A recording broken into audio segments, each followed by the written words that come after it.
শিক্ষার্থীদের দেখে পোস্ট দিয়েছেন এর জন্য তাকে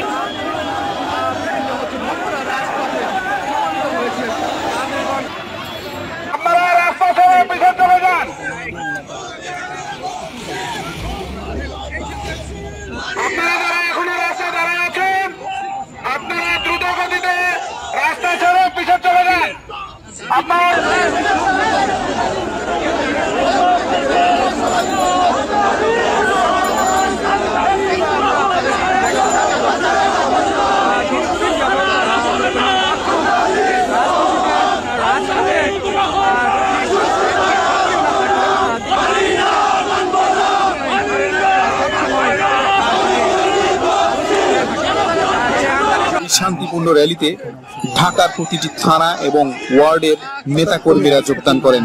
প্রায় 2 লক্ষাধিক নেতাকর্মী নিয়ে ঢাকার রাজপথ কম্পিত করে তোলেন এবং সারা বাংলাদেশকে একটি মেসেজ দেন তরুণ প্রজন্মের নেতা হিসেবে ব্যারিস্টার আন্দালিব রহমান। ওয়ার্ড থেকে আরম্ভ করে আমরা যে কোনো দলের মতো শক্তিশালী আজকের আন্দোলনে বিএনপির মতো করে বা অন্য রাজনৈতিক দলের মতো করে যে আমাদের আন্দোলন করতে হবে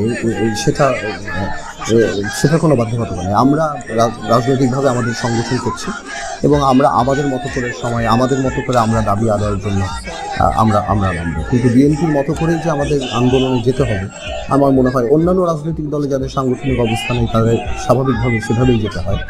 আমরা এখন এই জন্য সংগঠন গোছাচ্ছি যাতে আমাদের দাবি আমাদের মতো করে আমরা দাবি করি। বিএনপি যেভাবে করবে নট নেসেসারিলি আমরা সেভাবে করি। তবে আমরা এটাতে একমত যে নির্দলীয় সরকার ছাড়া সুষ্ঠু নির্বাচন সবাই ঢাকার বাইরে থেকে লোক সেটা একদিক থেকে প্রমাণ করে। আবার সেই যাতায়াত ব্যবস্থা বন্ধ করে দিলে দেখা যায় যে সেই মিটিংগুলি হয় না। তার মানে এটাই প্রমাণ করে যে ঢাকাতে সাংগঠনিকভাবে এই 2 রাজনৈতিক দল সাধারণ মানুষকে সেভাবে কাছে টানতে পারে না।